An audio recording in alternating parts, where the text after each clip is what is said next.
O'zgidrometeorologiya markazi ertaga 2 avgust kuni kuzatiladigan ob-havo prognozini e'lon qildi. Assalomu alaykum hurmatli kuzatuvchilar. O'z viloyatingizda, o'z shahringizda bir kun oldin va bir hafta oldin ob-havo ma'lumotlarini bilish uchun videomiz tagidagi like tugmasini bosishni unutmang va sahifamizga obuna bo'ling.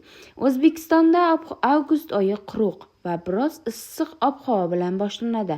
Oyning ilk kunlarida ayrim hududlarda havo harorati 43 darajagacha issiqlikka ko'tarilishi, keyinchalik 3-5 darajaga pasayishi kutilmoqda. Respublika hududining katta qismida o'rtacha maksimal harorat +35 +37 darajani, janubda va cho'l hududlarda +38 +40 daraja issiqlikni tashkil etadi. Issiq ob-havoning eng yuqori cho'qqisida deyarli har yili 38-39 darajaga, janubda va cho'l hududlarda ba'zi joylarda 41-43 darajaga yetadi.